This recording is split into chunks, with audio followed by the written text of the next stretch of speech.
Y la intención de la clase de hoy es repasar dos grandes capítulos de nuestra especialidad. En la primera hora vamos a hablar de lo que son las enfermedades extrapiramidales, fundamentalmente la enfermedad de Parkinson, y en la segunda hora vamos a tratar de hacer una reseña lo más concreta y frecuente posible de lo que son las enfermedades del sistema nervioso periférico. Yo lo que les pido es que la intención no es que sea una clase magistral, es darle una guía para el estudio. Si hay cualquier inconveniente, cualquier duda, ustedes me avisan y lo vamos charlando. ¿De acuerdo? Bueno, no se asusten con esta diapositiva, simplemente en neurología, ya lo habrán escuchado hablar en esta quincena seguramente a todos mis colegas, no se puede hacer neurología si uno no tiene un claro conocimiento anatómico y fisiológico. Con lo cual, antes de que uno comience a estudiar cualquier patología, necesita hacer un repaso anatómico. El sistema extrapiramidal no es la excepción a esta regla, y si vamos a estudiar las enfermedades del sistema extrapiramidal, revisen la anatomía, recuerden que son una serie, un grupo de núcleos grises que están en la profundidad y que realmente tienen una conexión muy importante con la corteza, sobre todo frontal. Se manejan por un sistema de feedback estos núcleos y lo que hacen fundamentalmente es ajustar el movimiento. Nosotros tenemos la vía piramidal, que es la vía motora pura, y lo extrapiramidal, que es lo que hace el ajuste a todos esos movimientos. Dentro de estos núcleos vamos a encontrar el tálamo, ¿se acuerdan que forma la pared lateral del tercer ventrículo? Vamos a encontrar el núcleo subtalámico, la sustancia negra, recuerden que tiene dos partes, una parte compacta y una parte reticulada, el globo pálido, una parte interna y externa, y por supuesto la corteza frontal, que es lo que regula todo ese movimiento. Entonces, antes de empezar después a estudiar lo que vamos a charlar hoy, recuerden hacer la revisión anatómica. Como les comentaba, todas estas estructuras se manejan en una forma de circuito de retroalimentación con feedback negativo, donde ustedes van a ver con flechas negras los núcleos que sobre otras partes del sistema ejercen un poder inhibitorio, y con flechas blancas la respuesta excitatoria de otros núcleos. No es, por supuesto, interés que ustedes conozcan en detalle el sistema, sino que comprendan que el desbalance en la vía es lo que lleva a las manifestaciones clínicas que vamos a ver. Entonces, ¿qué entendemos cuando hablamos de parkinsonismo? Parkinsonismo es un síndrome, como tal es un conjunto de signos y síntomas, que está compuesta por 4 elementos fundamentales, que son la bradicinesia o lentitud, la rigidez, el temblor y la pérdida de los reflejos de postura. Esto es un síndrome, por lo cual va a obedecer a innumerable cantidad de causas, que es lo que vamos a tratar de repasar hoy. Como todo síndrome, uno puede tener un parkinsonismo primario o idiopático, donde el síndrome se va a expresar en forma pura y uno va a buscar otros elementos del examen neurológico y no los va a encontrar, va a hacer estudios y van a ser todos normales, y es la forma más pura y más frecuente de parkinsonismo primario es la enfermedad de Parkinson, que es lo que después vamos a tratar. También ustedes tienen que saber, sin que sepan por supuesto en detalle cada uno, que si uno revisa a un paciente y aparece en el examen neurológico alguna evidencia de compromiso de otro sistema fuera del sistema extrapiramidal, entonces tendrá que pensar que puede ser un parkinsonismo plus. Si uno tiene una carga hereditaria y averigua que este paciente tiene antecedentes familiares, puede estar frente a un parkinsonismo heredodegenerativo. Y lo más importante, hay un gran grupo de lo que nosotros conocemos como parkinsonismos secundarios, de los cuales la causa más común, que es la que yo voy a remarcar en toda la clase, quiero que recuerden, son los parkinsonismos farmacológicos. Es muy común que uno en la guardia o en la consulta general reciba pacientes medicados con neurolépticos, ya sea por otro cuadro neurológico como una demencia o por trastornos psiquiátricos primarios, que tengan rigidez, lentitud, que tengan temblor, pero de determinadas características que después vamos a charlar, que nos van a hacer pensar, además de la exposición al fármaco, que es un parkinsonismo secundario. También pueden generar parkinsonismo lesiones vasculares de los ganglios de la base. Entonces uno tiene que hacer un prolijo interrogatorio y una prolija historia clínica, y por sobre todas las cosas hacer siempre un examen neurológico completo, teniendo en claro qué parte del examen neurológico corresponde a cada Por ejemplo, si yo les digo que reviso a mi paciente y además de tener rigidez, lentitud y temblor, el paciente tiene un Babinski, eso ya pertenece al sistema piramidal y está de más que lo tenga. Si el paciente tiene una alteración de la marcha tipo cerebelosa o una incoordinación, tampoco tiene por qué tenerla, ya eso es un Parkinson Plus. Por eso es muy importante en esto lo que es el examen físico, los antecedentes y por supuesto después los métodos complementarios. Vamos a empezar entonces viendo la causa más común de parkinsonismo, síndrome extrapiramidal, que por supuesto es la enfermedad de Parkinson.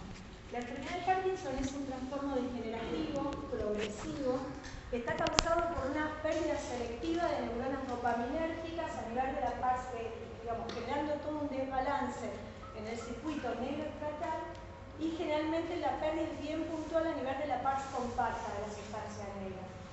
Fíjense que representa el 70% de los parkinsonismos que vamos a ver. ¿Y por qué, digamos, dentro de la currícula, estando ustedes en formación paraclínica, es tan importante que tengan una clase de Parkinson? Porque 2% de la población mayor de 65 años tiene la enfermedad. O sea, haga uno la especialidad que haga, es muy difícil que no vaya a ver alguna vez un paciente con la enfermedad de Parkinson. Fíjense que en Argentina, esto está hecho aproximadamente en el año 2009, había una prevalencia estimada de 80.000 pacientes, que por supuesto al día de hoy es mayor. Y si uno toma el grupo etario de mayor edad, obviamente más prevalencia y más incidencia tiene la enfermedad. Aún así, hay pacientes jóvenes con enfermedad de Parkinson y lamentablemente cada vez vemos gente más joven, habitualmente alrededor de los 40 años. Así que bueno, es muy importante que lo conozcan. ¿Cuál es la causa de esta enfermedad? En realidad, lamentablemente, no hay una causa conocida, se considera una enfermedad esporádica, donde lo que hoy día se sabe, realmente yo les comentaba el martes al otro grupo, en estos últimos 15 años ha habido una reclasificación completa de lo que son las enfermedades degenerativas en neurología. Nosotros hace 15 años atrás estudiábamos las enfermedades de acuerdo a la afección, digamos, enfermedades motoras, enfermedades demenciales. Ahora, realmente, como se conoce tanto de todo lo que es la parte molecular, empezamos a encontrar que había muchas enfermedades con manifestaciones clínicas totalmente distintas, pero que tenían una base anatomopatológica idéntica. Y es ahí cuando empiezan a surgir, ustedes van a escuchar hablar de taupatías, alfa-sinucleinopatías, de acuerdo a la proteína que esté comprometida. En la enfermedad de Parkinson es una alfa-sinucleinopatía. Hay una alteración en una proteína que es la alfa-sinucleína. Se piensa que se tiene una predisposición genética para ese defecto y que algún factor externo medioambiental generaría el proceso. O sea, habría una predisposición y un gatillo para que se produjera la enfermedad. Obviamente, digamos, y ahora lo vamos a charlar después en otra diapositiva, no es esta una enfermedad hereditaria, pero tiene que haber sí una predisposición genética para padecerla. Esta proteína, que está mal plegada, simplemente no puede ser correctamente eliminada. ¿Se acuerdan quiénes eliminaban los residuos proteicos en la célula? ¿Qué estructura intracitoplasmática es la que hace la limpieza? Los lisosomas, perfecto. Entonces, el lisosoma se encuentra con una proteína que no puede degradar y lo va acumulando, eso genera toda una acumulación tóxica intracelular y finalmente la muerte neuronal por apoptosis, porque realmente la neurona no puede funcionar de esa manera. Esto obviamente con que lo sepan así es suficiente para lo que uno va a pretender para la parte clínica, pero esas alteraciones en la conformación y ese exceso de alfa-sinucleína que pusimos ahí promueven la agregación y el depósito anormal y es lo que en el microscopio electrónico ustedes van a ver como cuerpos de Levy. Por eso por ahí van a ver que hay muchas enfermedades que tienen cuerpos de Levy, como la demencia por cuerpos de Levy, por ejemplo. Entonces, lo que decíamos recién, factores genéticos junto con factores ambientales, se habla mucho del rol de la industrialización, porque la enfermedad es mucho más prevalente en áreas industrializadas.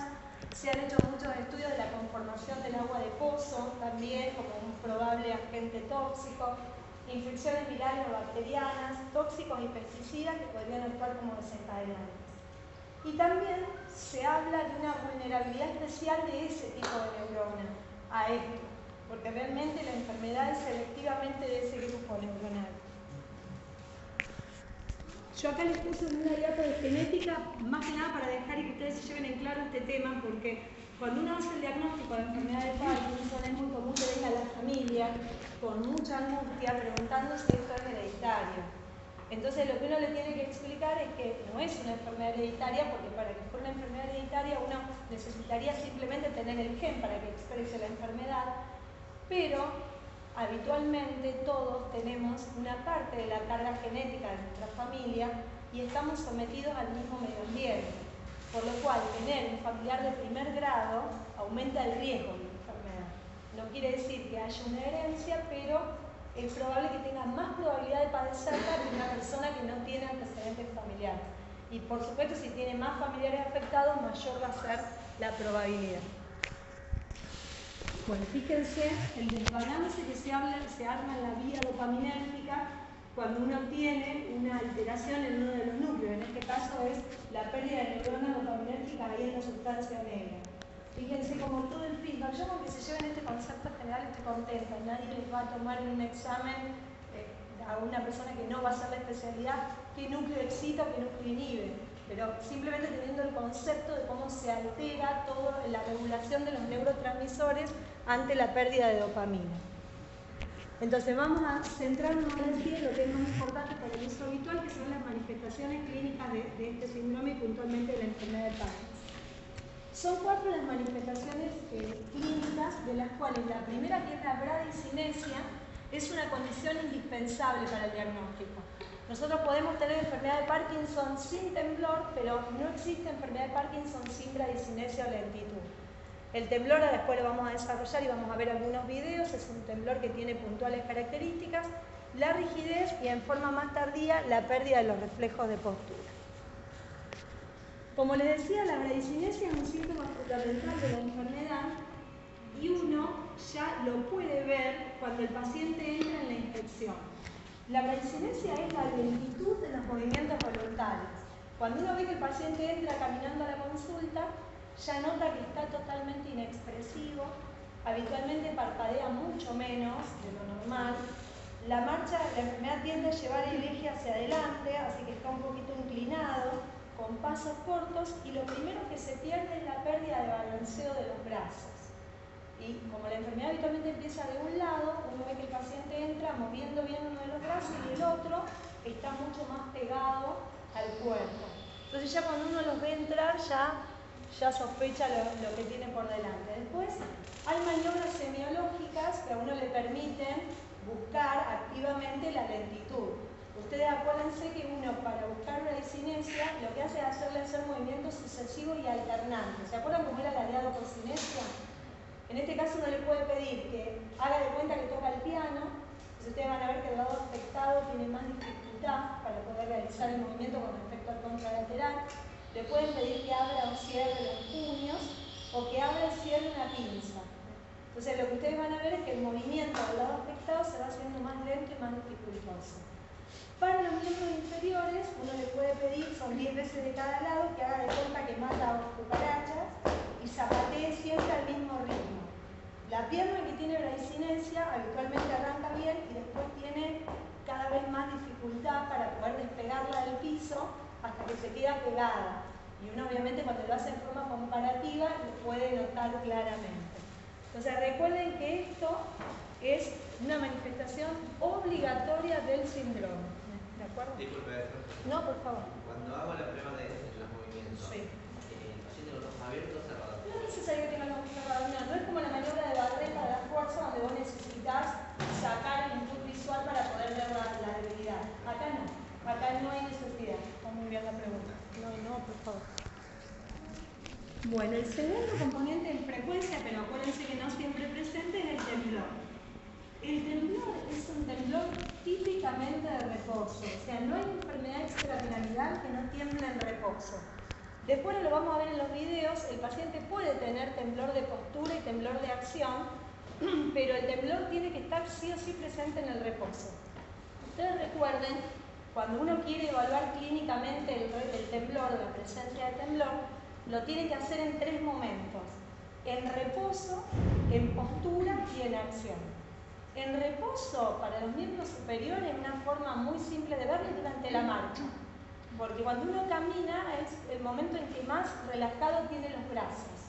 Si no, uno puede con el paciente sentado hacerle relajar las manos en el regazo y observar el temblor. El temblor es un temblor muy característico porque como alterna el movimiento de los agonistas y antagonistas, la mano hace una pronosupinación, hace este movimiento. Entonces parece, ustedes lo van a ver como de contar monedas.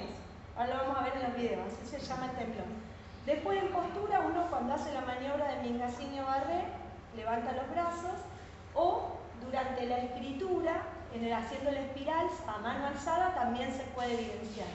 Y por último, en la acción, que habitualmente lo hacemos cuando hacemos la prueba dedo-nariz, ahí también vemos si hay componente de acción. Entonces ustedes recuerden siempre que este temblor tiene que estar presente siempre en el reposo, que tiene esta característica de alternar agonismo y antagonismo. Y esto yo siempre se los pongo porque es muy común que el paciente venga y les diga: yo tiemblo cuando estoy nervioso, cuando estoy cansado. En realidad la tensión y el cansancio exacerban cualquier tipo de temblor, con lo cual eso no es característico de nada. El tema es que ustedes tengan bien en cuenta los momentos en los que está presente. Les voy a mostrar los videos, chicos, pero se los voy a mostrar del PEN porque no lo pasa, ya me pasó el martes pasado. Vamos a ver algunos pacientes para que no se olviden de cómo es el temblor.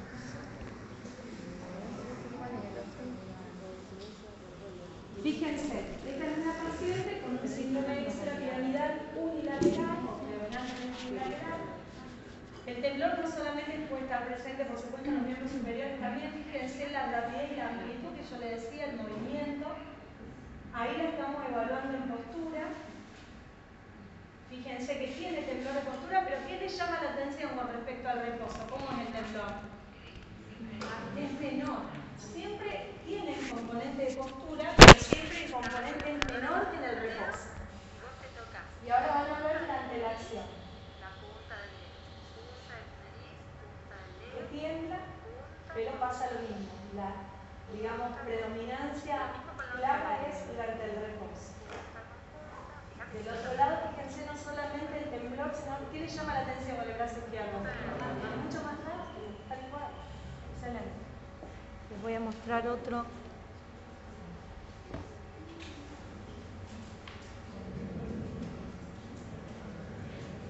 Esta que les voy a mostrar ahora es otra paciente que tiene un compromiso más importante. Ya tiene una enfermedad bilateral. Fíjense que ella tiembla de los dos lados y hay que ver si se animan después a decirme de qué lado tiembla más. A lo mejor en el reposo es más difícil, como ven la ya tiene la enfermedad más avanzada. Igualmente, como la enfermedad empieza de un lado y progresa, el lado donde se inicia la enfermedad siempre está más comprometido que el otro. Así se ve el reposo. Ahora vamos a ver cómo lo vemos en postura.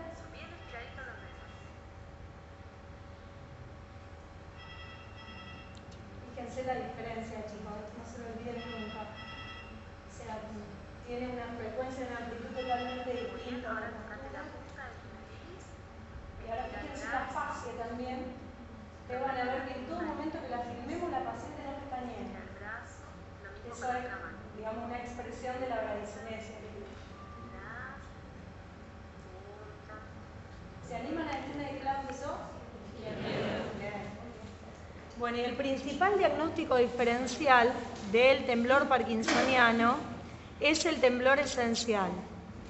El temblor esencial es una enfermedad también degenerativa, pero en la cual solamente está presente el temblor.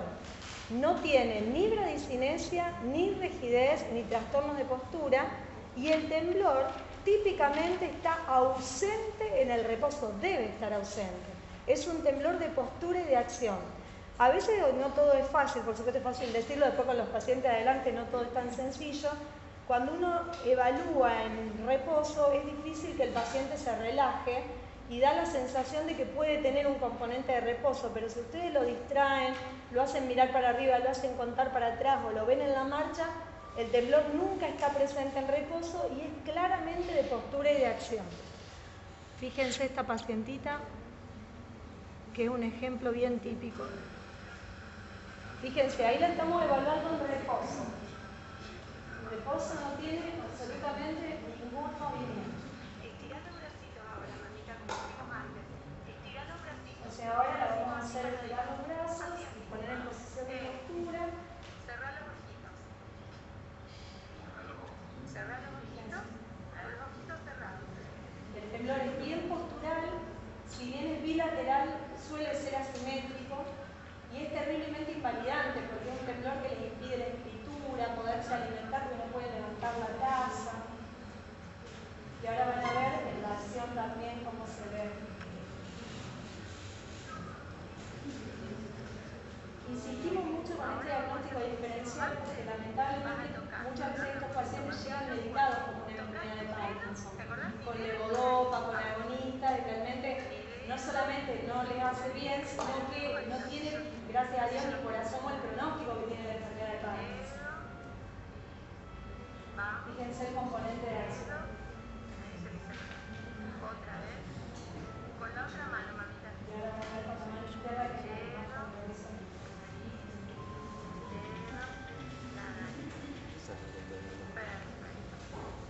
Perfecto. ¿Alguna duda con los temblores?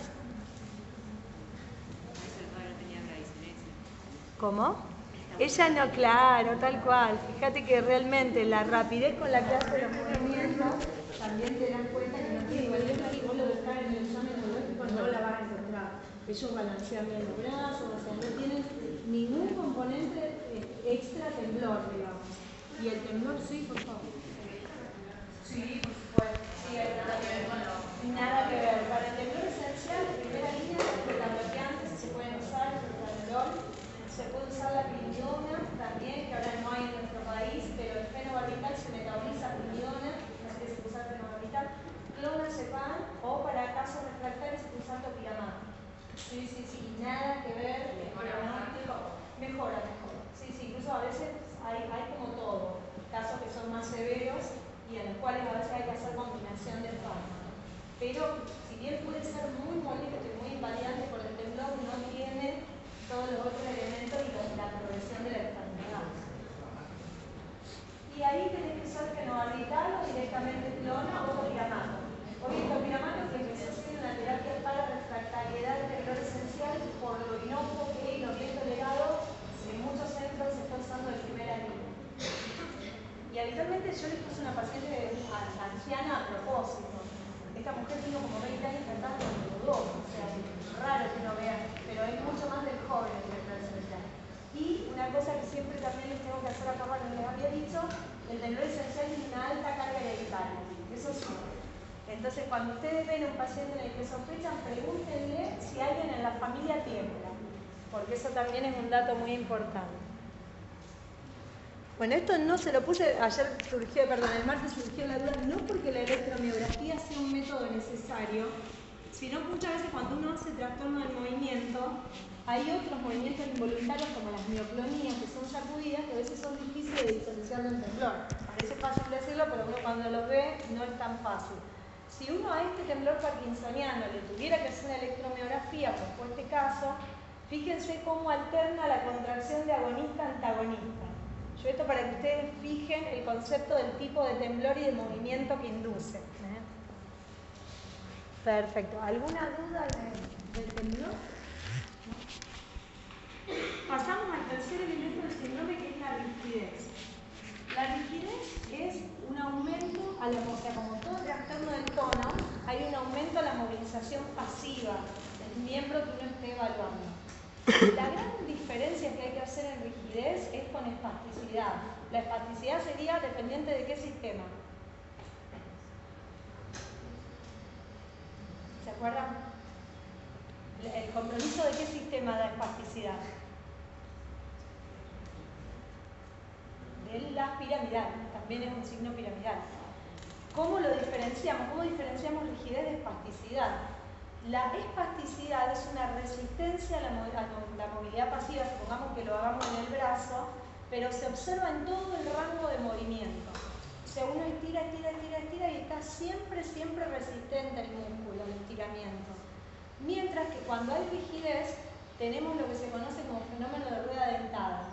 donde uno tiene una resistencia que hace como un resalto, como que se diera, por eso se llama rueda dentada, porque se semeja a una rueda dentada. Uno lo hace en cada articulación, empieza habitualmente por la muñeca, después por el codo, después por el hombro. Y a veces pasa lo mismo que con el temblor, uno tiene que tratar de distraer al paciente porque si es muy sutil la rigidez y el paciente no está bien relajado, nos cuesta evaluarlo. Entonces uno habitualmente cuando quiere evaluar la rigidez o el tono, mejor dicho, de un brazo, le pide que abra y cierre la mano contralateral para que ponga la tensión allá y le libere el tono de este lado. Se llama signo de Fromm. Entonces uno hace eso y lo distrae y puede en forma pasiva buscar la presencia de rigidez. La rigidez junto con la lentitud es realmente de lo más invalidante de la enfermedad.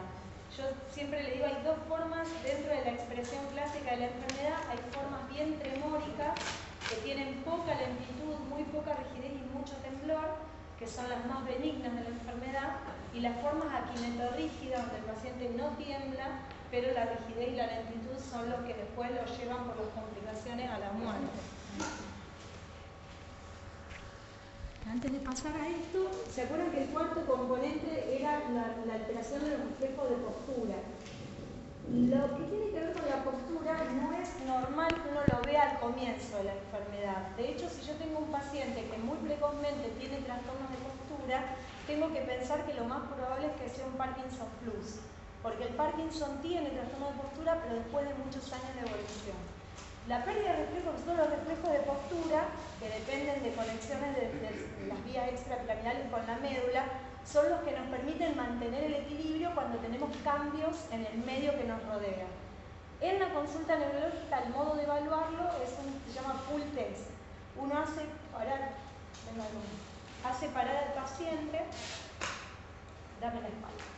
Le pide al paciente que se pare en forma cómoda y le avisa que le va a dar un empujón para atrás que haga equilibrio para no caerse.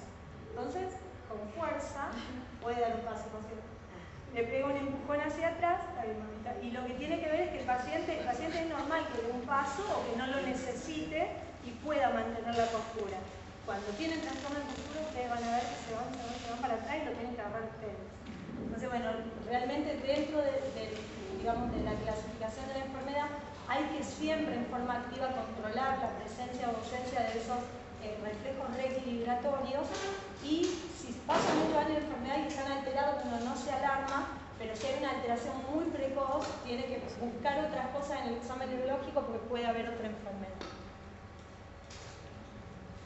Ustedes vieron, chicos, que todo lo que hablamos hasta ahora de la enfermedad son los síntomas motores.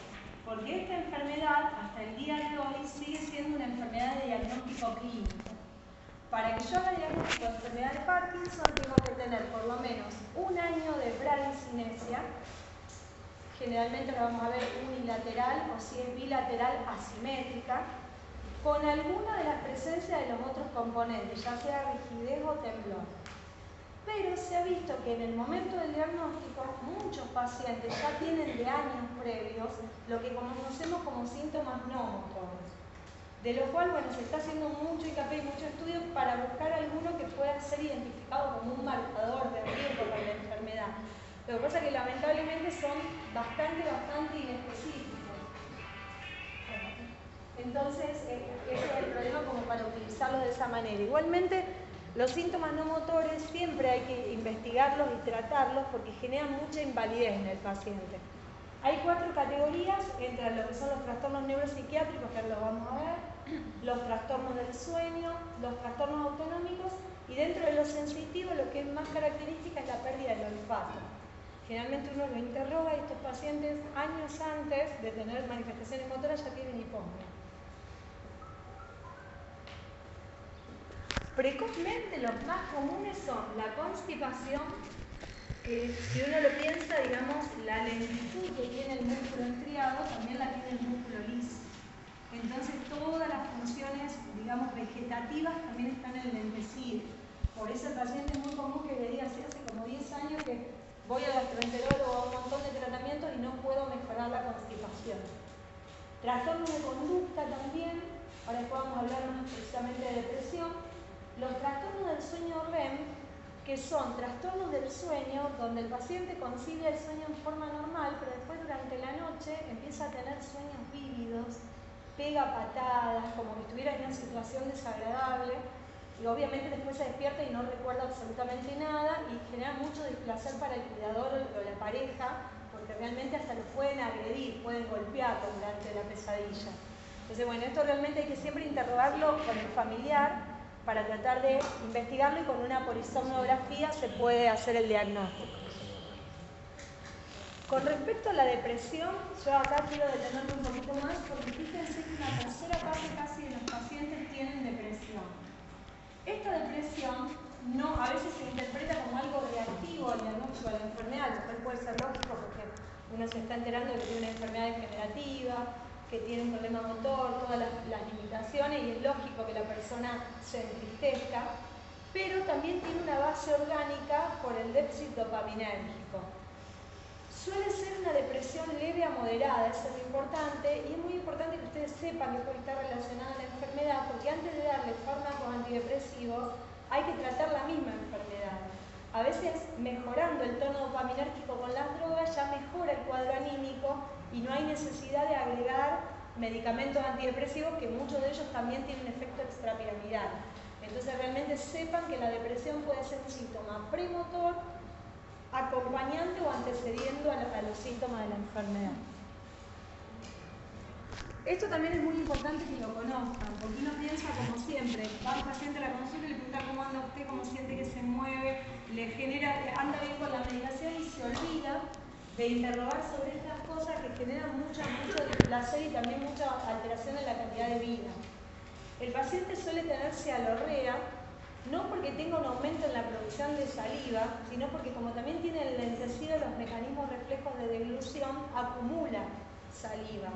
Entonces realmente esto también hay que tratarlo. No siempre se pueden usar fármacos, muchas veces se hace aplicación de toxina botulínica a las glándulas salivales, y eso reduce la producción de saliva y los alivia bastante. Por el mismo mecanismo pueden tener disfagia, que eso también hay que pensarlo, hay que estudiarlo con una videodeglución, mandarlo a la fonoaudióloga para que rehabilite, e incluso a veces para que haga cambios en la composición de los alimentos, para evitar obviamente ahogos y aspiraciones.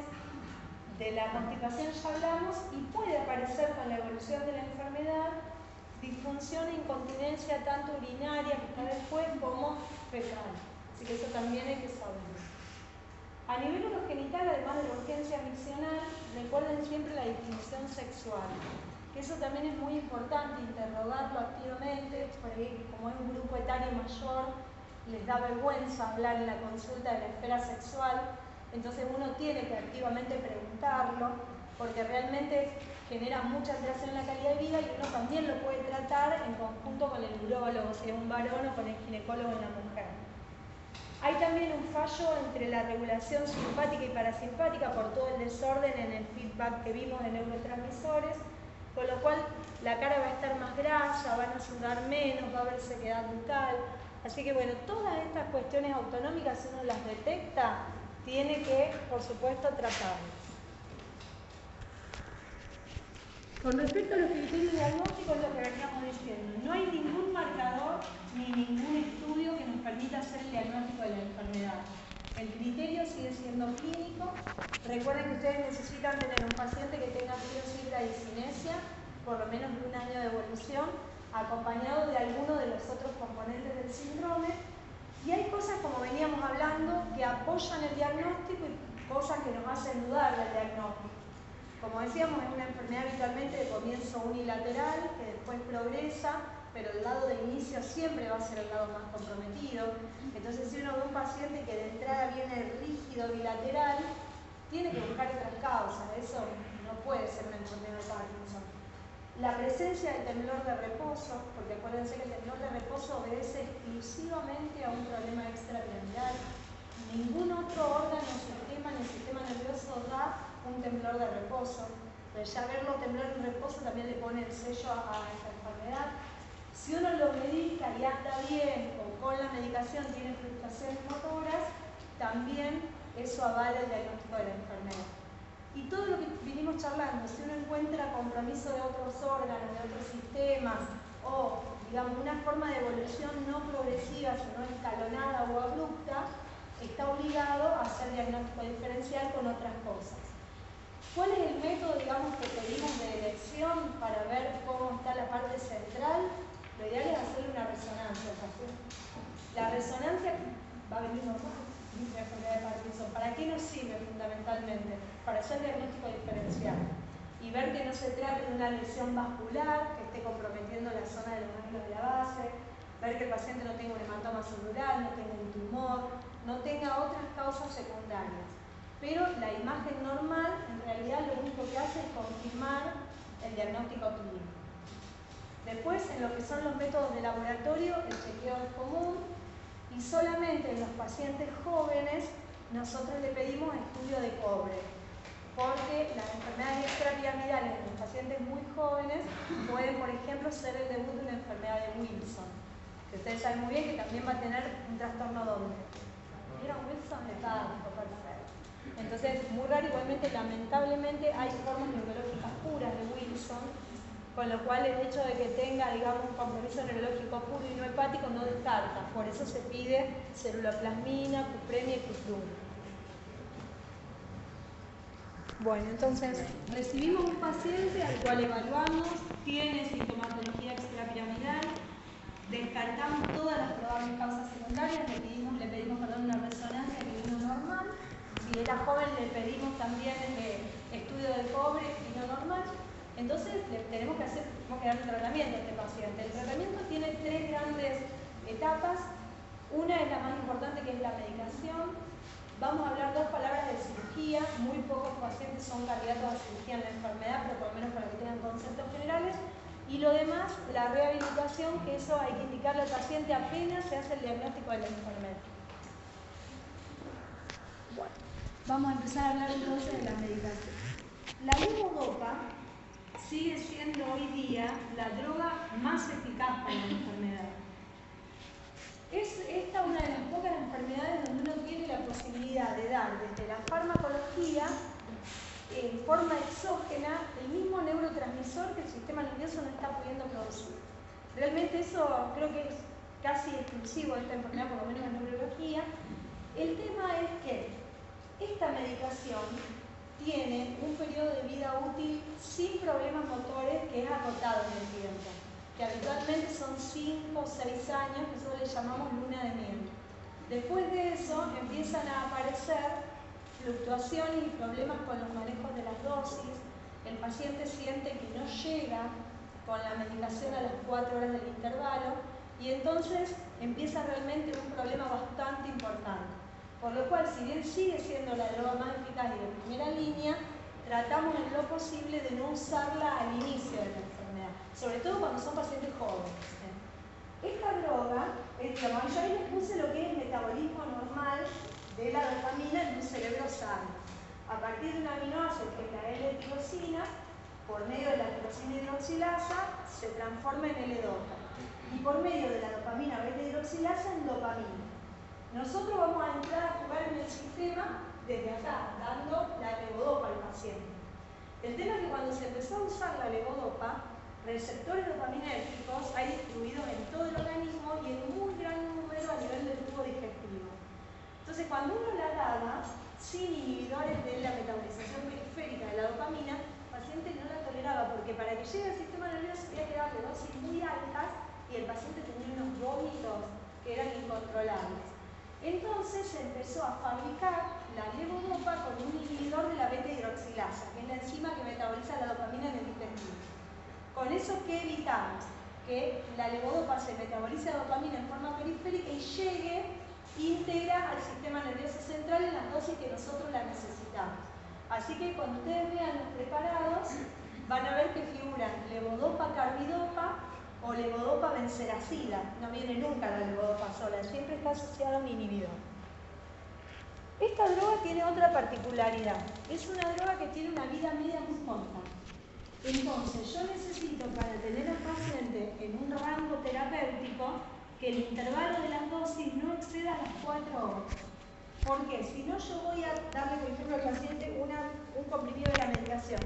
Si yo estiro el intervalo, la dosis terapéutica cae Y esa fluctuación entre valle y pico de la medicación a nivel plasmático va generando una desensibilización en los receptores dopaminérgicos, que va a predisponer a que después ese receptor no responda igual a la dopamina a lo largo del tiempo. Entonces empiezo a tener lo que charlábamos antes, que es el fenómeno de fluctuación motora y disquinesia, que son realmente terriblemente invalidantes. Entonces hay que insistir mucho al paciente con respetar los intervalos de la medicación. Nosotros en condiciones fisiológicas generamos dopamina en forma pulsátil, justamente porque tiene también una vida media corta la dopamina endógena. Entonces tenemos que tratar con la medicación de acercarnos a lo más parecido a lo fisiológico. Generalmente la usamos solo de día, porque de noche uno no tiene mucho requerimiento motor y además hay recaptación normal de dopamina durante el sueño. Entonces le armamos un esquema más o menos a medida de la actividad habitual del paciente. Generalmente le damos el esquema de 8 de la mañana, 12 del mediodía, 16 y 20.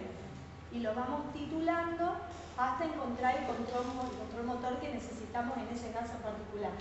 La dosis mínima es 400 y la dosis máxima, que a veces lamentablemente la tenemos que exceder, pero bueno, para que ustedes tengan el concepto, es de 1000 miligramos día, o sea 4 de 250.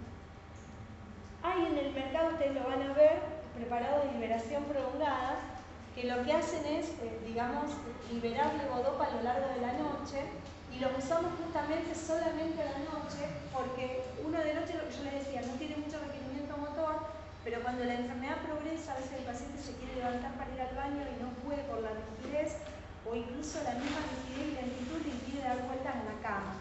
Entonces, con estos comprimidos de liberación, uno tiene una estimulación dopaminérgica suave, pero suficiente para la noche. ¿Alguna duda con la levodopa? Sí, por favor.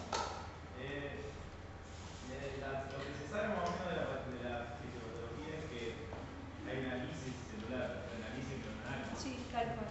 ¿Y la levodopa en qué células se...? No, la levodopa directamente estimula el receptor dopaminérgico de la neurona. No, o sea, se transforma en dopamina, hace lo que la dopamina hace normalmente en el sistema nervioso. O sea, vos la das de afuera y se transforma en ese neurotransmisor. Ahora vamos a hablar de lo que es neuroprotección en la enfermedad. Lamentablemente, digamos, algo que inhiba el proceso de destrucción celular hasta ahora no se ha descubierto.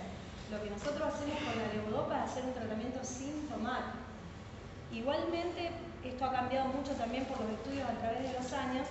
Hace unos 15, 20 años atrás, cuando uno le hacía el diagnóstico de enfermedad al paciente, a veces el paciente tenía una forma unilateral leve y le decía, mire, si a usted esto no le molesta en su calidad de vida, usted está trabajando, pero esto no le pone en riesgo su trabajo y usted puede andar, esperemos a que la enfermedad sea más severa para empezarlo a tratar. Más que nada en ese momento para retrasar el uso de levodopa era toda esta cuestión. Pero bueno, hace unos años se hizo un estudio muy importante con una N enorme de pacientes, donde se compara a los pacientes que empezaban el tratamiento apenas estaba hecho el diagnóstico, con pacientes en los cuales se dilataba el inicio. Y a los 25 años de evolución, los que empezaron el tratamiento apenas tuvieron el diagnóstico, tuvieron mucha mejor calidad de vida al final. Con lo cual un cierto efecto neuroprotector la levodopa tiene. Y los agonistas también. Pero bueno, no hay lamentablemente todavía una terapia que pueda regular o tratar la fisiopatología. Y eso, bueno, ustedes habrán leído en muchas investigaciones en el centro que funciona acá en la Siberia de Biotecnología, que ha tenido unos avances terribles en la parte molecular, y es eso lo que se está tratando de buscar, alguna intervención farmacológica a nivel de esa parte fisiopatológica, pero todavía no la hay. Pero se entiende, o sea, hay una estimulación de receptores, no podemos inhibir la cascada de daño, o sea, por eso la enfermedad sigue progresando. 400, son 4 de 100 como mínimo y 4 de 250 que son 1000 como máximo.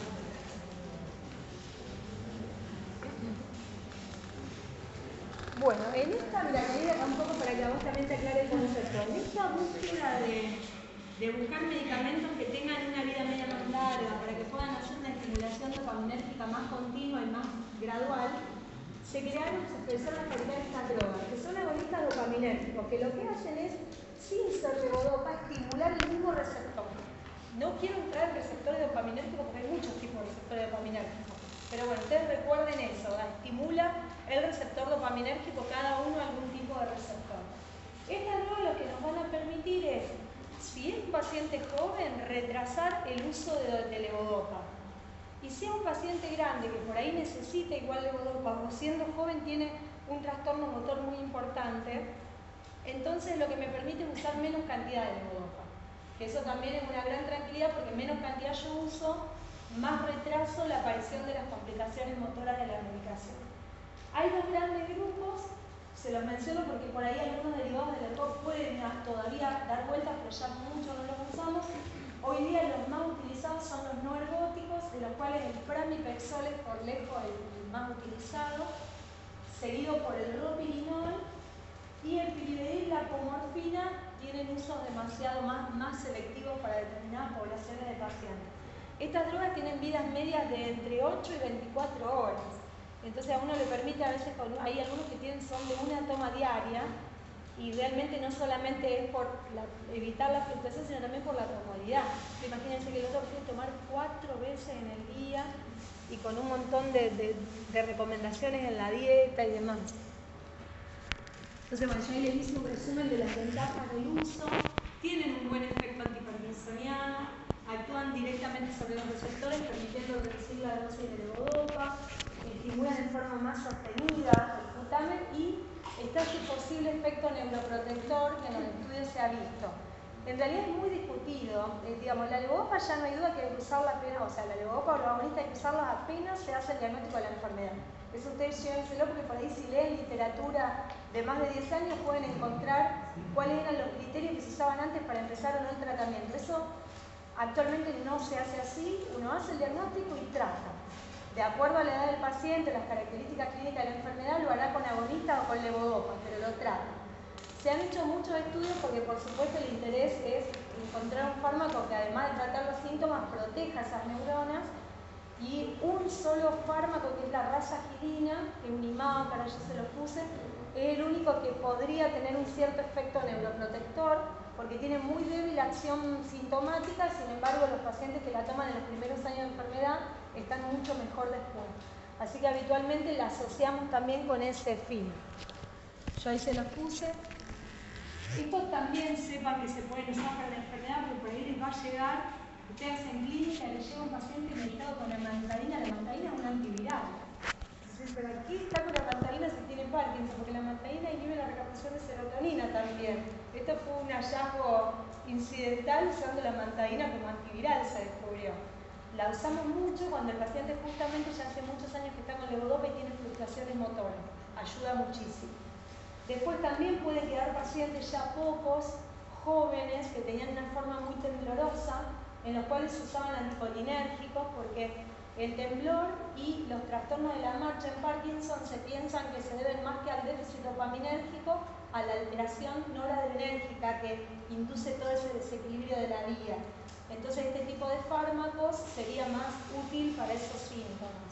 Y los inhibidores de la MAO-B, como la serigilina y la rasagilina, que son utilizados más por el efecto neuroprotector. ¿Alguna duda con medicación? ¿Leyeron algo más en los libros que ustedes revisan? ¿Alguna duda? Bien, 2 palabras de cirugía, porque hoy día que el internet está al alcance de todos y hay mucha promoción de lo que es la enfermedad, van a venir pacientes a preguntarles qué es la cirugía en la enfermedad de Parkinson, para qué sirve, y digamos, popularmente todo concepto quirúrgico conlleva el concepto de que hay una cuestión de curación con la cirugía, lo cual lamentablemente en este tipo de enfermedades no es así. Los pacientes que son seleccionados para cirugía son pacientes que tienen algunos de los signos o síntomas de la enfermedad que son intratables y muy invalidantes, que generalmente son o la lentitud o el temblor, y lo que se hace, antes se hacía una ablación de alguno de los núcleos según el síntoma involucrado, puede ser el tálamo o el trígono pálido, pero hoy día, más que ablacionar, que es generar un daño para volver a reequilibrar la vía, se hace lo contrario, se coloca un estimulador cerebral profundo. O sea, yo coloco en el núcleo que está funcionando en menos un estimulador, como si fuera un marcapaso, que paciente puede prender y apagar para que en ese momento tenga un estímulo eléctrico y pueda mejorar ese síntoma.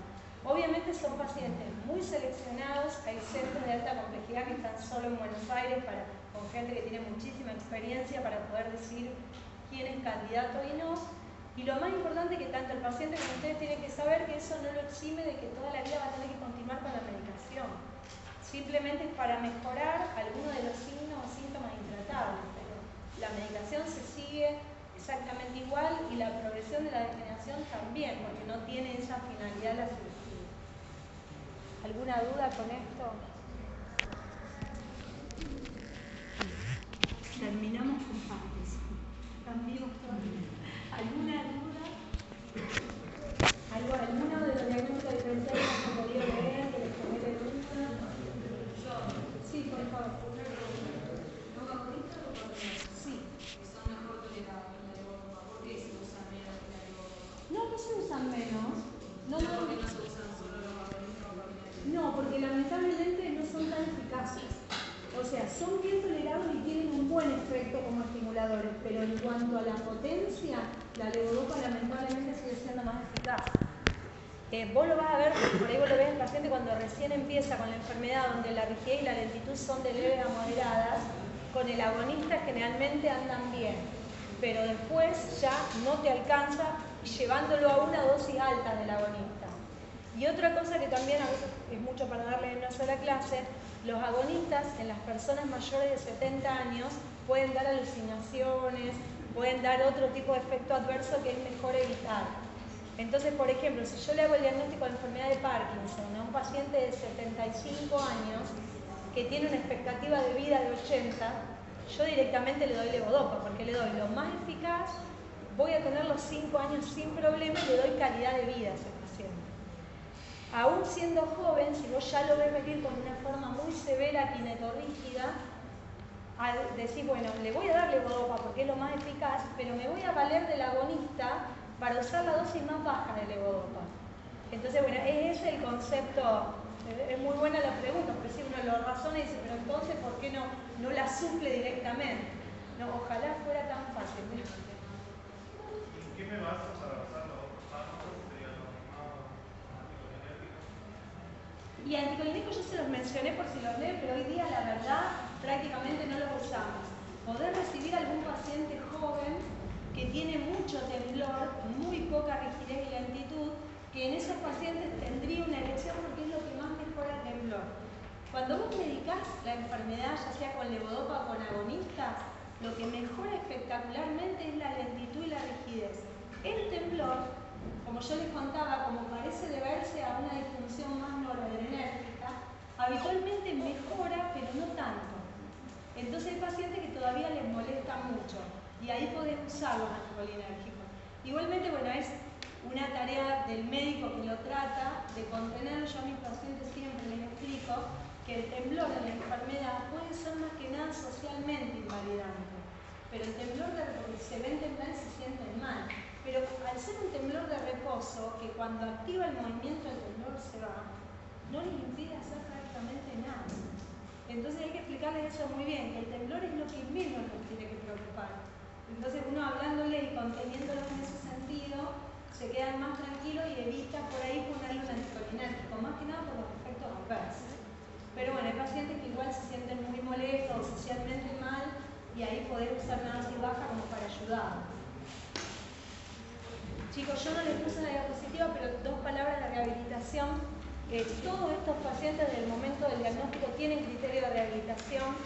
Si en ese momento no pueden acceder a una terapia física neurológica, que no siempre es fácil económicamente y demás, pueden hacer una actividad física, aeróbica, de relajación, natación, pilates, yoga, eso los ayuda muchísimo. Y con el progreso de la enfermedad, además de la kinesiología, necesitan fonoaudiología por la parte de victoria, por la parte articulatoria y cognitiva, y también terapia ocupacional, para poder adaptar el déficit a las actividades de la vida diaria. Eso ténganlo como un concepto arraigado porque la rehabilitación les mejora muchísimo la calidad de vida. Vamos a pasar a la segunda parte de la clase. Acá estamos más cortitos. En realidad el sistema nervioso periférico es la mitad de la patología neurológica, por lo cual, bueno, es muy difícil que uno pueda hablar de enfermedad del sistema nervioso periférico en una hora, es casi imposible. Lo que vamos a tratar es primero de hacer un repaso anatómico de qué hablamos cuando hablamos del sistema nervioso periférico y después de las patologías del sistema nervioso yo elegí 4 para hablar en detalle porque tienen obviamente una prevalencia muy importante y son las enfermedades con las que ustedes se van a encontrar en la guardia cuando empiecen a ejercer o hagan la práctica final, que son el síndrome de Guillain-Barré, que es la polirradiculopatía aguda por excelencia, la neuropatía diabética, la neuropatía alcohólica y dentro de patología de los pares craneales, que también están dentro del sistema nervioso periférico, vamos a hablar al final de parálisis facial, ¿de acuerdo? Que son las 4 cosas que uno ve en la práctica diaria. Fíjense lo difícil que es esto, porque uno habla del sistema nervioso periférico cuando identifica todo el segmento del sistema nervioso que está cubierto por células de Schwann desde el sistema nervioso central, que ¿dónde termina? ¿Hasta dónde considero central?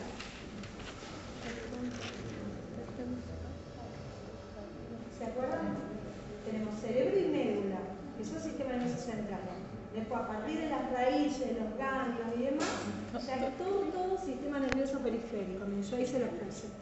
Las raíces motoras y sensitivas, los nervios espinales, los nervios craneanos menos el primero, el nervio olfatorio, y el segundo, ¿cuál es? El óptico, que se considera una prolongación del sistema nervioso central, así que tampoco, el resto son todos periféricos.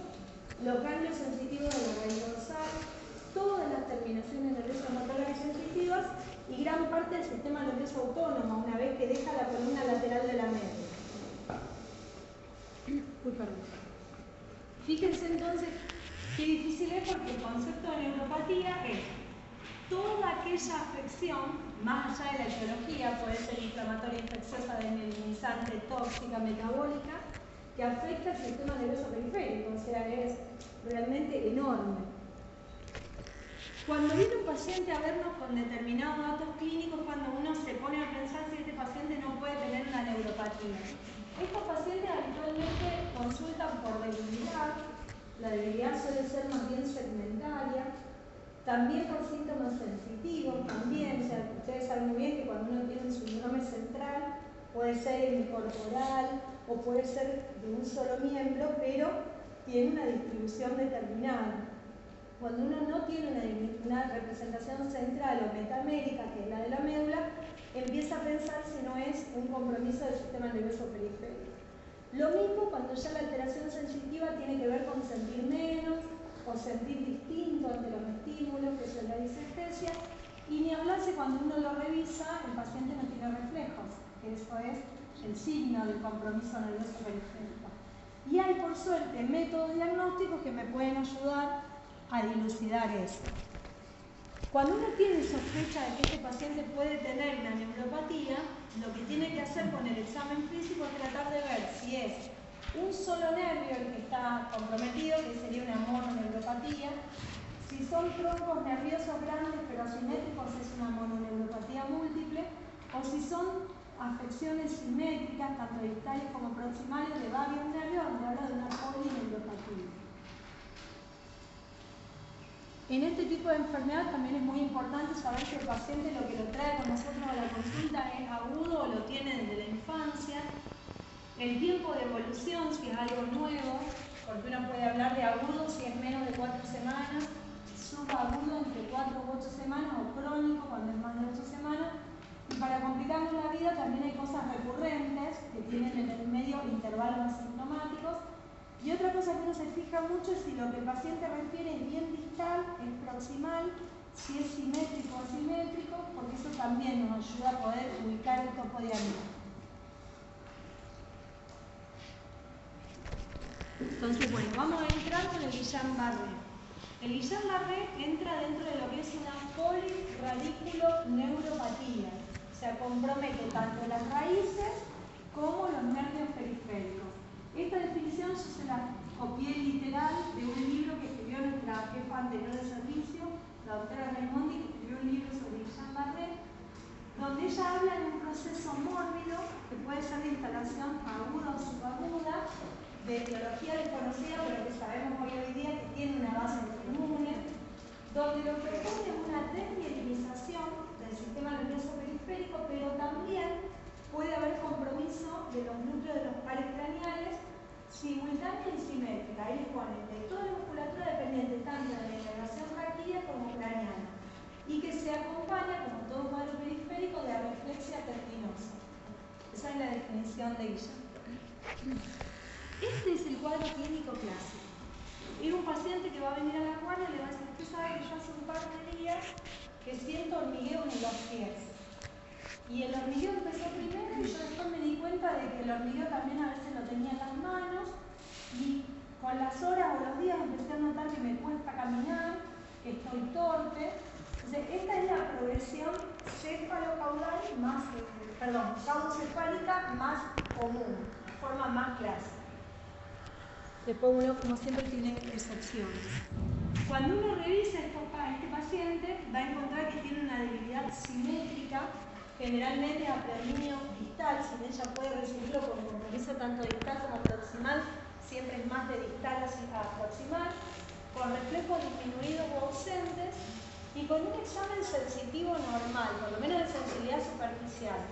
Yo le preguntaba a los chicos del martes, pero si uno tiene un paciente, está bien que habitualmente no es tan progresivo, es más abrupto, pero si uno tiene un paciente que tiene una cuadriparesia y tiene un trastorno sensitivo asociado, ¿en qué pensaría más que en Guillain-Barré? ¿Qué estructura podría estar comprometida? Fíjense que es cuadriparesia, ¿dónde tiene que estar la lesión para que los 4 miembros den la cervical? Perfecto. Entonces, una mielitis cervical puede dar una sintomatología parecida, pero tiene compromiso sensitivo, tiene nivel sensitivo. El Guillain no. Lo único que puede aparecer en el Guillain, que uno en la guardia no sé que esté el neurólogo en la guardia que lo hace, es una hipopalestesia distal. Puede tener a nivel de los pies disminución de la sensibilidad vibratoria, hasta en una tercera parte de los casos. Pero sensibilidad profunda, no superficial. Uno lo toca y el paciente siente perfecto todo. Y tiene, por supuesto, reflejo disminuido o ausente. Hay también, con mucha frecuencia, como ahí les puse, compromiso de pares craneanos, así que el paciente a veces tiene una diparesia o diplejía facial, se comporta con una paresis facial periférica bilateral. También cuadros de cuadriparesia, así que viene con diplopía el paciente. Y el 50% de los casos también tiene trastornos de glutones. Todo eso por compromiso de pares craneales. Y esto, que es lo más importante y por lo cual es motivo de la clase, a lo largo del año nosotros debemos ver en el hospital por lo menos 4 o 5 por año. Pero el tema es la urgencia y la sospecha. ¿Por qué? Este paciente también tiene habitualmente una importante disfunción autonómica. Entonces tienen cuadros de hipo e hipertensión y arritmias importantes, que junto con la progresión de la debilidad que le puede generar parálisis diafragmática hace que este sea un paciente grave. O sea, yo a este paciente lo veo con este cuadro clínico y estoy obligado a descartar en la urgencia que no se trata de un síndrome de Guillain-Barré, porque es muy peligroso tragárselo por las consecuencias. Es muy importante que ustedes sepan que el 70% de estos pacientes, si uno lo interroga, tuvo alguna infección los días previos a la aparición del cuadro neurológico. Generalmente son los cuadros respiratorios o diarrea, porque hay toda una serie de gérmenes que estarían involucrados en la producción inmunológica posterior. En el Guillain lo que se cree es que se produce un fenómeno de mimetismo molecular. La estructura de la mielina de ese paciente es muy parecida a la estructura del germen con el que estuvo en contacto. Entonces, el paciente tiene la infección, el sistema inmunológico reconoce el germen como algo ajeno y genera memoria para atacarlo. Como la estructura de la mielina del paciente es parecida, se confunde y ataca la mielina confundiéndola con algo externo y de peligro para el organismo. Así que bueno, fíjense que el citomegalo, el herpes, el virus de la hepatitis B, el Epstein, el HIV, que también no es común que hagamos un diagnóstico de HIV ante algún Guillain, y dentro de las bacterias el Campylobacter jejuni es el que más ha sido relacionado. Así que esto siempre hay que preguntar. Bueno, uno tiene entonces en la guardia un paciente que empezó con parestesias, ascendentes, con debilidad, con areflexia, que les cuenta que tuvo una antecedente infeccioso los días previos a todo el comienzo del cuadro inmunológico, ¿cómo lo vamos a estudiar? A este paciente lo que tenemos que hacerle es una punción lumbar. En la punción lumbar nosotros habitualmente tomamos... ¿Han visto punciones lumbares? ¿Sí? Buenísimo. Vieron que nosotros siempre sacamos más frascos por la duda haya que mandar a hacer estudios. El primer frasco siempre se deja para cultivo y demás y dejamos el último, que envía el líquido, para mandar al cita físico-químico. En el cita físico-químico nosotros en el líquido investigamos la celularidad, las proteínas, la glucorraquia, la relación entre la albúmina y las proteínas, que es el PANDI, y también medimos la presión de apertura. En este líquido lo que va a aparecer característicamente es un aumento de las proteínas con células normales.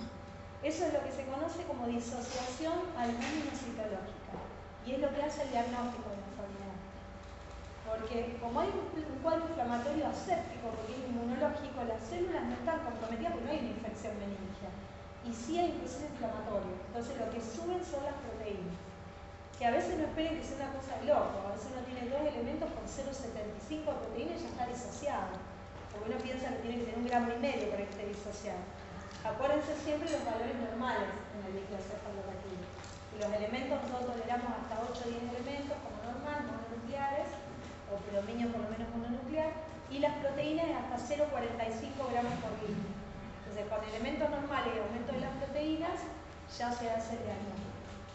Fíjense que en el laboratorio general, como puede haber estado el antecedente de haber estado con alguna virosis previa o un cuadro bacteriano, puede estar alta la eritro y la transaminasa, pero eso no es un criterio excluyente ni necesario para el diagnóstico.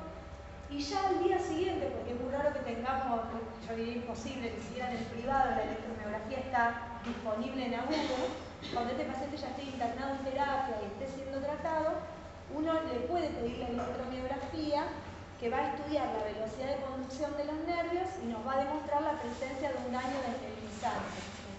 La electromiografía es también un auxiliar diagnóstico después, pero digamos uno en agudo no tiene ese método ni tiene por qué tenerlo para hacer el diagnóstico. Entonces, le hicimos la punción al paciente, tenía una disociación albúmino-citológica, lo asumimos como un Guillain-Barré. Este paciente es un paciente que sigue sin para terapia. Por más que ustedes vean que la debilidad es sutil todavía, el cuadro es progresivo y la inestabilidad hemodinámica es probable. Entonces tiene que estar en la unidad de cuidado intensivo. Con la evolución, según la gravedad, porque no todos los Guillain son iguales en agresividad, muchos quedan decapitados en formas muy sutiles y muchos, yo no sé si ustedes recordarán, hace unos años hubo el caso, fue muy comentado en los medios, de un chico que se había ido de luna de miel, creo que a la Polinesia, se agarró un Guillain-Barré allá, que después lo trajeron y uno ha tenido casos donde el paciente para poderse recuperar está años. O sea, todo depende mucho del proceso y la violencia del daño inmunológico. Esto habitualmente tiene una fase agresiva hasta que llega a un límite, frena el daño inmunológico y después la remielinización puede volver a ocurrir, pero depende mucho del daño que haya hecho, porque si hizo mucho daño a la mielina, secundariamente se daña el axón. Y ahí ya el axón estamos complicadísimos, porque la mielina sí se regenera, pero el axón lamentablemente no. Este es un paciente que apenas está en terapia, yo siempre se los pongo, también necesita en forma aguda e inmediata kinesiología, tanto respiratoria, si ya tiene compromiso respiratorio, como motora, para poder estimular justamente la recuperación. Y en cuanto a la medicación, tenemos dos posibilidades, que son las dos igualmente eficaces. Una es la administración de inmunoglobulina y la otra es la realización de plasmaféresis. Lo que no sirve en el Guillain, chicos, son los corticoides. El corticoide no tiene aplicación, no tiene utilidad. Lo que uno hace con la inmunoglobulina es totalmente inespecífica y lo que hace es fijarse a todos los anticuerpos circulantes de forma inespecífica. Se usa, ustedes lo van a leer, en muchísimas enfermedades autoinmunes, neurológicas y no.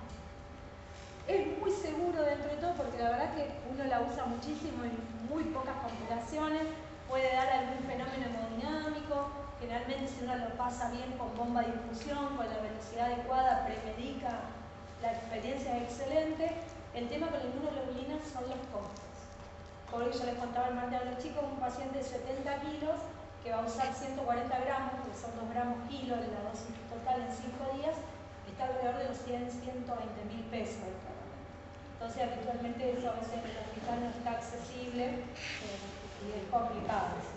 Entonces si uno tiene en el mismo centro plasmaféresis, tiene la misma eficacia. Lo que tiene la plasmaféresis es más complicaciones. Uno en la plasmaféresis lo que hace es un lavado del plasma, sacando anticuerpos también, de forma inespecífica. Pero justamente, como es un mecanismo extracorpóreo, tiene también destrucción de plaquetas, hay más probabilidad de que haya algún fenómeno hemodinámico. Así que uno usa lo que tiene disponible en el medio donde trabaja, con igual eficacia, pero bueno, teniendo un poco más de cuidado con las complicaciones si usa plasmaféresis. Pero si a ustedes les preguntan en un examen, en eficacia son las dos iguales. Pueden indicar exactamente igual. ¿Alguna pregunta de ella? Son 5 o 6 casos al año. ¿No se puede dar el tratamiento correcto sobre inmunoglobulina? Nosotros acá en el hospital la damos.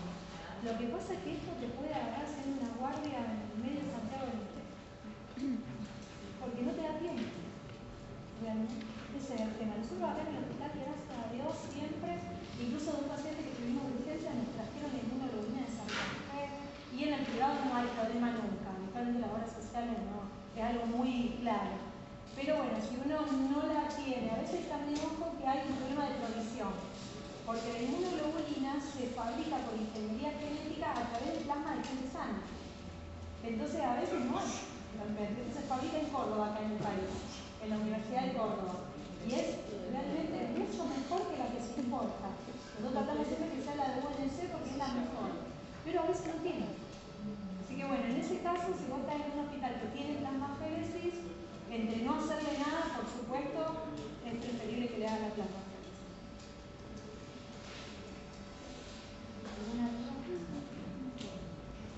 Vamos a entrar con neuropatía diabética. Bueno, en lo que es neuropatía, la diabetes, por su frecuencia y demás, es la causa más común en nuestro medio. La literatura dice que cuando uno hace el diagnóstico de diabetes, ya más del 10% de los pacientes tienen una neuropatía y no lo saben.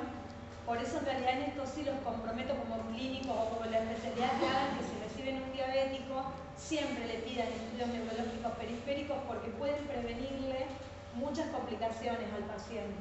Fíjense que con los años de evolución de la enfermedad, más probable ya es tener el compromiso periférico.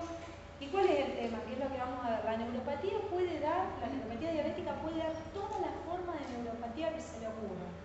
Puede dar polineuropatía, puede dar mononeuritis múltiple, puede dar neuropatía craneal aislada. Todo el daño del sistema nervioso periférico que se le ocurra, la diabetes lo puede dar. Pero la forma más común es la neuropatía sensitivo-motora, pero mucho más sensitiva distal. Entonces este es un paciente que empieza paulatinamente a perder sensibilidad en los pies, que al principio no se da cuenta porque no tiene ni hormigueo ni quemazón, pero no siente bien. Con lo cual, cualquier calzado, cualquier lesión en el pie puede pasar desapercibida y convertirse con la mala cicatrización en un foco infeccioso que lo va a llevar a úlcera y después a amputación. Por eso es tan importante hacer el diagnóstico precoz de la neuropatía. Fíjense que yo acá se lo puse no para que sepan todos, porque todas las formas de neuropatía, si hablamos de las que son simétricas, la primera que es la que vamos a desarrollar es la más común. Puede dar formas de diabetes sensitiva aguda dolorosa, como la miotrofia diabética, que es una neuropatía difural donde el paciente viene doblado del dolor por compromiso de un solo nervio, que es terrible. Puede dar neuropatía autonómica, entonces el paciente puede tener disfunción sexual, puede tener incontinencia, todo lo que ustedes sepan en cuanto a compromiso del sistema nervioso autónomo. Y también hay una forma que es más motora que sensitiva y más proximal que distal, que no es tan común, pero que también hay. Fíjense, asimétricos puede dar neuropatía craneana, puede dar paresia del tercer par, que es muy común de ver en la guardia, que esto, bueno, no nos alcanza la clase, creo que no sé si se va a llegar a dar en otras clases, pero cuando uno tiene un compromiso, ¿se acuerdan del tercer par, el motor ocular común? Entonces, uno tiene un paciente que viene con una ptosis y una oftalmoparesia. ¿Qué tiene que mirar para hacer el diagnóstico diferencial y pensar si eso no es un aneurisma que está apretando el tercer par, que es el diagnóstico diferencial más grave? ¿Qué tiene una y no tiene el otro? ¿Cómo? No. Acordate que el edema de papila es del nervio óptico. ¿Cómo, perdón? fuerte, la pupila, excelente. Acuérdense que las fibras de la pupila en el tercer par son periféricas, con lo cual si algo está comprimiendo el par, lo primero que compromete es la pupila. En cambio, si es una cuestión circulatoria del nervio, como ocurre en la diabetes, está totalmente indemne la pupila, pero los movimientos oculares y la ptosis están presentes. Esto en la guardia también se ve con bastante frecuencia. Después la que sí vamos a desarrollar, la parálisis facial, que es muy común en el diabético. Puede dar neuropatía intercostal asociada a herpes o diabética solamente y mononeuropatías compresivas. El diabético tiene más predisposición para el síndrome carpiano y todas las que son neuropatías por compresión. Bueno, yo acá les cito la más común, que es la que empezamos a charlar, que es la sensitivo-motora distal. Fíjense que junto con la retinopatía y la nefropatía son las tres complicaciones más comunes de la diabetes, por eso tienen que sí o sí saberlo. Y compromete fibras bien sensitivas, tanto finas como gruesas. Entonces, clínicamente el paciente va a venir con adormecimiento primero indoloro, que acá es donde uno tiene que poder engancharla y diagnosticarla. Después ya va a tener parestesia, o sea, hormigueo, sensación de piel quemante o hiperalgesia, junto a debilidad distal. Pero siempre el compromiso sensitivo es mayor que el compromiso motor.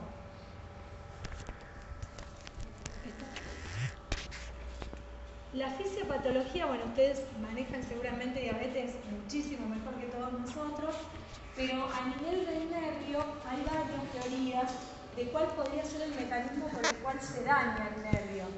En realidad se piensa que puede haber una alteración en la vida de los polioles, otra posibilidad es que haya hipoxia y estrés oxidativo. La vasculopatía es la que nosotros más aceptamos porque la vasa nervorum es un capilar pero finísimo. Y tanto la diabetes como la hipertensión son enfermedades de pequeño vaso. Entonces van haciendo un daño de la pared, de la arteriola, hasta que producen isquemia del nervio y secundariamente vasculopatía. Y también se sabe que en la diabetes hay una inmunodepresión con déficit de factores tróficos, lo cual también altera el funcionamiento del nervio. ¿Cómo vamos a tratar cualquiera de las formas de la neuropatía diabética? El paciente siempre hay que decírselo así de claro. Si no tiene un control de la enfermedad de base, hagamos lo que hagamos, no vamos a detener la progresión de la neuropatía. Entonces es importantísimo trabajar en conjunto con el clínico, con el endocrinólogo, que el paciente si tiene que estar medicado lo esté, con insulina, con glucosilamiantes, con lo que sea, y por supuesto cumpliendo la dieta, que por ahí es lo más fácil pero lo más difícil a la vez. Si el paciente tiene dolor, o tiene hormigueo, o tiene disestesia, nosotros le podemos dar tratamiento para eso. Ustedes tengan en mente que el nervio periférico es una prolongación del sistema nervioso central también. Entonces, el nervio, la membrana, tiene el mismo fenómeno eléctrico que las neuronas, por lo cual el dolor neuropático se trata con antiepilépticos, porque lo que yo quiero es evitar que ese nervio que esté irritado descargue en forma anómala, igual que sería la epilepsia. Epilepsia bien, ¿no? Sí, otra cosa. Entonces, para el dolor neuropático y las parestesias se utilizan antiepilépticos. Pueden usar carbamazepina, pregabalina, gabapentina y muchos que no usan. Y esta es la única neuropatía donde se demostró que el uso de ácido tióxico puede, habiendo hecho todo lo anterior, el control del metabolismo y demás, favorecer la remielinización del nervio. Entonces es muy importante también que, si pueden, mediquen al paciente con ácido tióxico. ¿Alguna duda de neuropatía diabética? La neuropatía diabética por la van a ver mucho también con diabetes. Y también en diabetes van a ver todas las complicaciones, la retinopatía, que también, como decía el compañero, puede dar una neuritis óptica, de causa vascular y demás. Bueno, eso después repásenlo desde ese punto de vista. Sí, por favor. Mira, generalmente lo mandan para tener el diagnóstico, pero el clínico lo puede tratar. Si uno tiene el paciente con la diabetes, le pide la electromiografía, con eso me olvidé de decirle, es muy buena su pregunta. Cuando uno quiere hacer el diagnóstico de la neuropatía es clínico, pero puede tener el aval de la electromiografía para poder confirmarlo. La electromiografía, si uno la pide como tal, hace un estudio de los nervios motores. Cuando uno quiere ver la parte sensitiva de un nervio, lo que tiene que pedir son potenciales evocados somatosensitivos, que se hacen por el mismo método, pero donde lo que hace el electromiografista es elegir nervios que tengan acción sensitiva. Por ejemplo, ¿se acuerdan un nervio de la pierna que sea puramente sensitivo? Solamente. Hay muchos que son sensitivos motores, pero hay uno que es solo sensitivo. ¿Se acuerdan del sural? El sural es un nervio sensitivo. Entonces, por ahí uno le dice al electromiografista que te haga una velocidad en el sural y si hay un compromiso sensitivo, el sural no conduce. Entonces, bueno, ya con eso vos tenés el diagnóstico, clínica y diagnóstico compatible con el método y podés empezar el tratamiento siendo clínica, sin necesidad de mandarlo al neurólogo. Habitualmente a nosotros nos lo mandan cuando ya hay un cuadro más severo para si hay algún otro aporte para hacer o para el manejo del dolor neuropático también, porque por ahí se usan determinadas drogas y demás. Y todos estos pacientes tienen criterio de rehabilitación también. Somatosensitivas, que vos los podés pedir de los 4 miembros, de miembros inferiores, del segmento que vos quieras. ¿Alguna otra pregunta? Vamos a seguir entonces con neuropatía alcohólica. Bueno, en realidad las formas de compromiso del sistema nervioso central y periférico del alcoholismo se van a cansar de verlo en las guardias, desde las convulsiones, los subdurales asociados, el Wernicke, van a ver el Wernicke en la guardia. Y la neuropatía no suele ser un motivo de consulta de guardia, sino más bien de consultorio. En esto uno tiene que ser bicho porque habitualmente el paciente no viene, no lo confiesa abiertamente. Por ahí en el ámbito público es más fácil, en el privado es más complicado. Y es una neuropatía que, si bien tiene compromiso sensitivo, acuérdense que es la antítesis de la diabética, es mucho más motora que sensitiva, entonces el paciente tiene más debilidad que compromiso sensitivo. Y lo otro que es importantísimo, que en los métodos eléctricos no es desmineralizante, sino es axonal. Entonces uno tiene un paciente con una neuropatía motora, distal y demás, piensen siempre que puede haber encubierto, o bueno, a lo mejor se lo pudieron decir en el interrogatorio, un alcoholismo. Siempre miren de las parótidas, pídanle una gamasquete, busquen estigmas de patopatía porque es lo más probable que nieguen el hábito. Entonces, bueno, fíjense que para que se produzca la neuropatía tiene que haber un abuso crónico de alcohol, que se considera al menos de 100 gramos de alcohol diario por varios años, y lo que les decía, clínicamente mucho más debilidad y atrofia que compromiso sensitivo. Acá realmente el daño del etanol es directo, o sea, lo que hay es una alteración a nivel de la membrana lipídica por la formación de radicales libres que induce el hábito, y el diagnóstico lo hacemos por la clínica que es subjetiva, el hábito etil y la electromiografía que tiene el patrón axonal. Acá, bueno, como ocurre con toda causa metabólica o tóxica, uno lo primero que tiene que hacer es tratar de neutralizar el mecanismo de daño. Así que lo primero que hay que tratar es que el paciente abandone el hábito, que eso no siempre es fácil. Habitualmente nos acompañamos para eso del servicio de psiquiatría, que es el que trata las adicciones, para poder hacer un acompañamiento y que el paciente pueda realmente rehabilitarse. Y se le puede dar tiamina, vitamina B1, que en general la damos en el complejo B general, que eso también los ayuda mucho, y rehabilitación. ¿Alguna duda, chicos? Bueno, y para terminar vamos a hablar de parálisis facial periférica, que realmente parece muy sencilla, pero es muy importante que ustedes se lleven el concepto porque, digamos, la parálisis facial puede ser, si es central, motivo de una internación y de una gravedad que es totalmente distinta a si uno está frente a una parálisis periférica. ¿Se acuerdan cómo podía uno clínicamente diferenciar una parálisis central de una periférica? En el examen físico.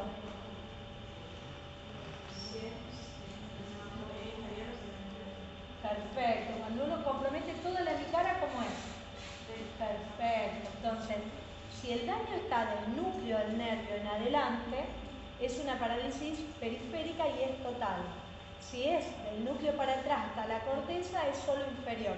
Recuerden que el facial superior tiene inervación cruzada, con lo cual cuando hay un daño en superior, el del otro lado sigue inervando el contralateral y solo se compromete la parte inferior de la cara.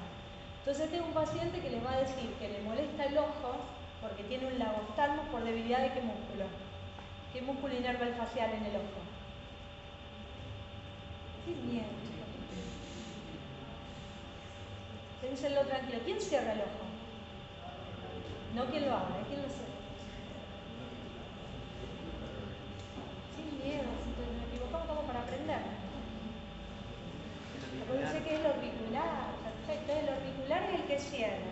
Y el elevador, que es inervado por el tercer par, por eso la pared del tercer par tiene topsis. En cambio este lo que tiene es al revés, un lago oftalmo, porque el paciente lo que no puede es cerrar el ojo. Entonces ese ojito no cierra adecuadamente, no pestañea al mismo ritmo que el otro, y el peligro es la úlcera de córnea, porque no se lubrica adecuadamente. A nivel de la boca, acuérdense siempre que este es un motivo terrible, parece una pavada, pero bueno. El facial tira para el lado sano, con lo cual la boca va a estar torcida para el lado sano y va a parecer que ese lado está torcido, pero ese no es el lado afectado. El lado afectado es el que tiene borrada la comisura. Y cuando uno lo haga gesticular, ese lado no lo va a poder levantar, no lo va a poder mover. Entonces, bueno, yo tengo un paciente, tiene una parálisis facial claramente periférica, no tengo necesidad de hacerle ninguna neuroimagen, porque en la primera evento de parálisis facial no hay necesidad de hacer estudios neurológicos. Y lo que sí tengo que hacer es darle cuanto antes el tratamiento, porque eso sí está visto que cuanto antes uno trate y rehabilite, menos probabilidad que quede en el 10% que queda con secuelas. Entonces, ¿qué le vamos a dar? Corticoides. Se da una dosis inmunosupresora de prednisona, generalmente son 60 miligramos día por 5 a 7 días, y después lo que vamos haciendo es el descenso paulatino del corticoide, que va pasando de 60 a 30, de 30 a 15, luego a 5 hasta que se suspende. Así que el paciente va a estar en realidad 20 días con corticoide, pero la dosis plena es la primera semana, después todo el resto es el descenso del corticoide. Le vamos a dar también complejo B, 2 comprimidos por día, a la mañana y a la noche, por 10 días nada más. Más de 10 días no hay beneficio, porque por ahí vemos que vienen con meses, tomando las manos anaranjadas, de tanto tomar vitamina B, no, ya después de los 10 días no sirve más. Y acá en el tercer punto, bueno, es un motivo de controversia, esto si a ustedes les toca hablarlo en un examen, lo pueden decir de esta manera, porque en realidad, hace muchos años, en la década del 80, se hizo un estudio multicéntrico en Estados Unidos. Todos los pacientes que tenían una parálisis facial periférica se les hacía una punción del perineuro y se hacían estudios para ver si se podía, digamos, detectar PCR para herpes. Y en muchísima cantidad se encontró. Entonces, por eso se asocia tanto a la posibilidad de que haya un herpes. Uno lo busca activamente, busca en el conducto auditivo ver si hay vesículas y demás.